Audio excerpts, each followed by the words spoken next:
Hi hello, நான் உங்கள் CG பார்த்தா. கரூர் மாவட்ட டிவிகே பிரச்சார கூட்டத்தின் போது கூட்ட நெரிசல்ல சிக்கி 41 பேர் பரிதாபமா உயிர் இழந்திருந்தாங்க.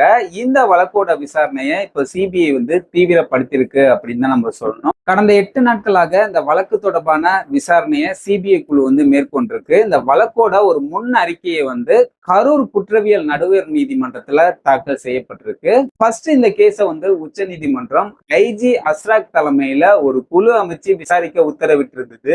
அந்த குழுவும் சம்பந்தப்பட்ட இடத்துல போய் விசாரணை மேற்கொண்டிருந்தது. அதைத் தொடர்ந்து மின்சாரம், மருத்துவம், பொதுத்துறை உள்ளிட்ட அதிகாரிகளிடம் ஒரு விரிவான விசாரணையை மேற்கொண்டிருந்தது.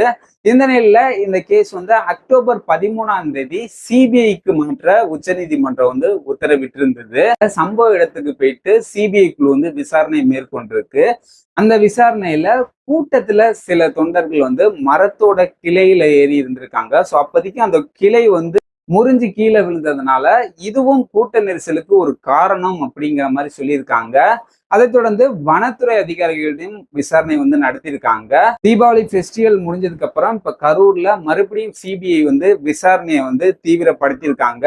உயிரிழந்த குடும்பத்தினர், காயமடைஞ்சவங்க, ஆம்புலன்ஸ் ஓட்டுநர்கள், போலீஸ் அதிகாரிகளிடம் வாக்குமூலம் சேகரிக்கப்பட்டு வருது. இந்த நிலையில சிபிஐ நடவடிக்கைகளை மேற்பார்வையிடுறதுக்காக அஜய் தோஸ்கி தலைமையில உச்ச நீதிமன்றம் உத்தரவிட்டிருக்கு. அந்த குழு இன்னையிலிருந்து சிபிஐ நடவடிக்கைகளை மேற்பார்வையிட போறதா